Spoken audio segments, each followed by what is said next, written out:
bo'lyapti. Assalomu alaykum hurmatli izbosgan bugun YouTube kuzatuvchilari. Bugun sizlarga menimcha juda ham manfaatli va foydali bo'ladigan video olishga kelganmiz. Sababi izbosganda poytaxtdi markazida, ya'ni English Life'da qoshida ochilgan Boburiy maktabiga bugun tashrif buyurganmiz.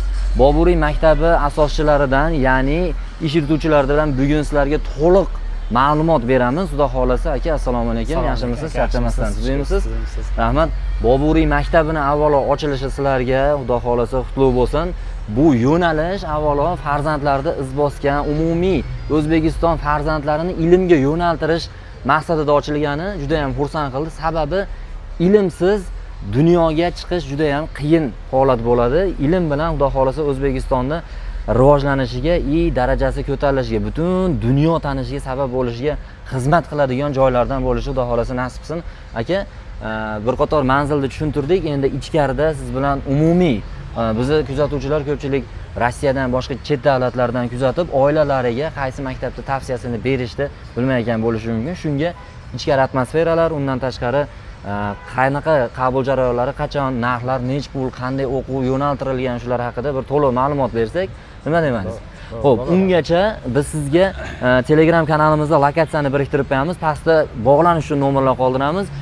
Hozir mana ko'rib turganingizdek, poytaxtda svetofor bor, asosiy to'r ko'chasi. Bu yerda Techno City bor, undan tashqari So'v magazini bor, ishonch do'konlari bor. Aynan shuni ikkinchi qavatida English o'quv markazi, English Life o'quv markazida qoshida ochilgan Boburiy maktabiga tashrif buyuramiz. Qani, ketdik.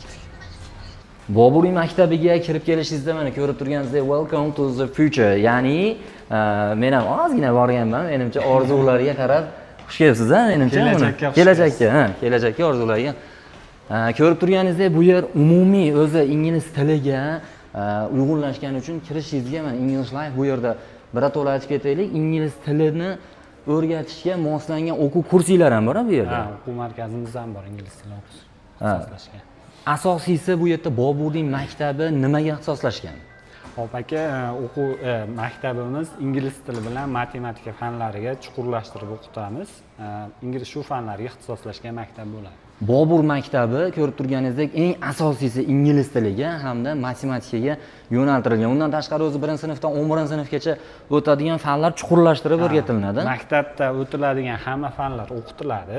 Faqat aytganimdek, hozir matematika bilan ingliz tiliga ixtisoslashgan bo'ladi. Urg'u ko'proq shunda bo'ladi. Chunki hozirgi kunda biz bilishimiz bo'yicha ingliz tili bilan matematikani bilgan odam hozir qaysi yo'nalishga yo'nalaman desa, shunga osonroq yo'nalib ketadi. Undan ham sizlarga yana bitta narsani aytib o'tishdi. Siz aytdingiz, yo'nalishda ko'tarilish darajasi bo'yicha ingliz tilida nima dedi? Shuni haligi best level based. Ya'ni bitta sinfda biladigan ham, bilmaydigan o'quvchi ham ta'lim olmaydi-da, o'zini bilim darajasiga mos guruhlarda ta'lim oladi. Bu o'zi sinovdan o'tganmi, natija beradimi degan savol bo'lishi mumkin. Andijon shahrida maktabimiz bor, 5 yildan beri faoliyat olib boradi. 5 yil davomida sinovdan o'tgan, o'zini juda yaxshi natijasini berganligi uchun qolgan maktablarimizga ham shuni tatbiq qilmoqchimiz.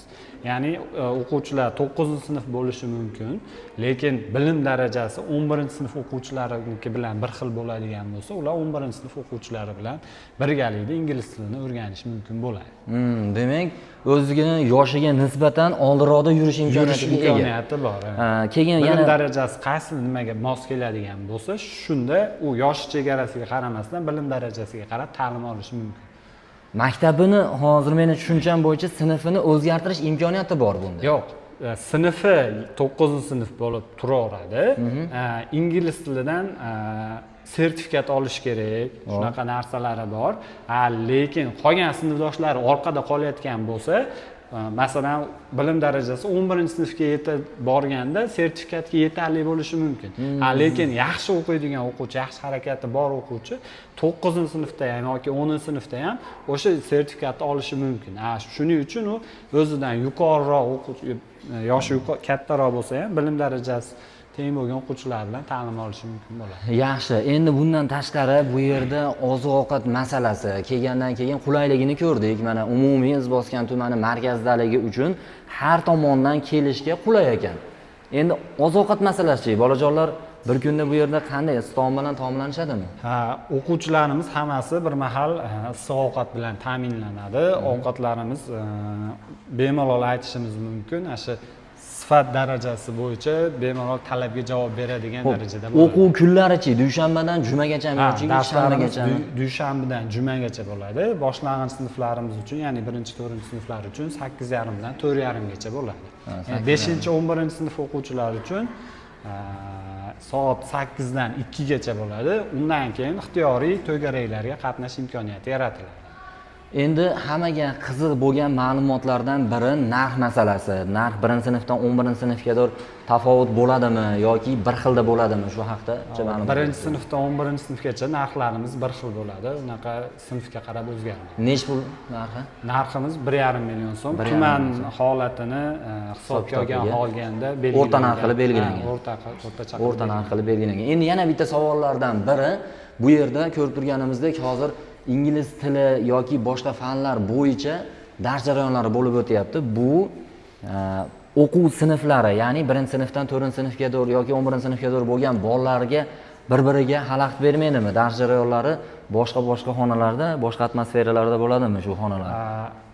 Darslarimiz umuman bir-biriga xalaqit bermagan holda tashkil etiladi. Kerakli sharoit yaratiladi. Bilim olish uchun nima kerak bo'lsa, hamma sharoit yaratiladi. Mavsumlarga qarab isitish, sovutish sistemalari bilan ta'minlanganmi bu? Ha, hozirda ham masalan yozda salqin, qishda issiq holatda, masalan Paytug'da o'quv markazimizdan 1 yil bo'ldi ochilganiga. Bu bo'yicha muammo bo'lgani yo'q. Qishda issiq bo'ladi, yozda salqin bo'ladi. Yana bitta narsa, ota-onalarga taklif mana ko'rsatib o'tdik. Hamma jarayonlarda endi hozir xonalarda dars jarayonlari bo'lib o'tayotgan, agar imkoniyat bo'lsa bir qator xonani atmosferasini bir ko'rsatib o'tsangiz ham bo'lsa kerak menimcha. Qaysidir xonaga imkoniyat darajasida bir kirib ko'rsataylik. Xonalarimizni, dars jarayonlarini bir qator ko'rsatib qo'ysak yaxshi bo'ladi.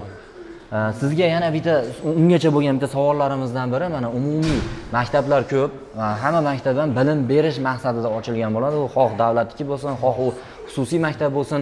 Bu yerda boshqa maktablarga nisbatan qay darajada farqlanishini ota-onalarga, ya'ni uzoqroqdan ko'rib turganlarga qay darajada?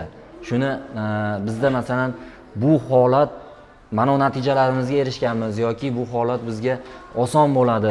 Bu yerga kirgizish, masalan prezident maktablari yoki keyinchalik katta o'quv oliygohlariga kirgizishda shu yo'nalishlarda biz natija qilib berganmiz yoki shu yo'nalishda osonroq yo'naltirib beramiz degan qanday natijalarimizni aytamiz. Hozir aytganimdek, maktabimiz bor Andijon shahrida 5 yildan beri faoliyat olib boradi. O'sha maktabimizda IELTSdan, SATdan yuqori natija ko'rsatgan o'quvchilarimiz bor. IELTSdan 8, 8,5, 7, 7,5 natija ko'rsatgan, SATdan 1200 va undan yuqori 1450, 1500 ballgacha qo'lga kiritgan o'quvchilarimiz bor. Yaqinda prezidentimiz qarori chiqqan. SATdan 1200 ball va undan yuqori natija ko'rsatgan o'quvchilar universitetga 4 yillik davlat granti asosida qabul qilinyapti. Shu bo'yicha masalan bizni maktabimizni bitirgunga qadar 11-sinf tugatgungacha biz IELTS yoki SAT sertifikatlarini qo'lga kiritishiga yordam beramiz. Bevosita alohida to'garakka qatnashishi, borishi shart emas. Maktabda o'qish davomida shu sertifikatlarni qo'lga kiritadi. Demak, bu degani birdaniga ham maktabda o'qiydi, ham repetitor, ham ma'naviy va ma'rifiy hamma narsa bir joyda uyg'unlashgan. Alohida to'garakka boshqa joyga borish. Bir gap bilan aytganda, Bobur nomiga mos holatdagi maktab uyg'unligi. Albatta ko'rib turganingizdek, juda ham menimcha odamlarga, ya'ni ota-onalarga, uzoqroqda yurganlarga yoki bu yerga kelib to'liq ma'lumotdan bahramand bo'la olmaganlarga menimcha juda ham atmosferalari u xonalar bilan to'liq ma'lumot bo'ldi. Menimcha narx masalasini ham aytib o'tdik. Narx masalasi biz adminlarda yoki resepsiondagi insonlar nomerlarini qoldiramiz, manzillarni ham to'lig'icha aytib o'tdik. Menimcha biz sizga to'liq ma'lumot berdik. Qabul jarayonini bir qator eslatib o'tsak, menimcha hammaga manfaatli bo'ladi. Qabul jarayonlarimiz davom etyapti. Boshlanganiga ancha bo'ldi.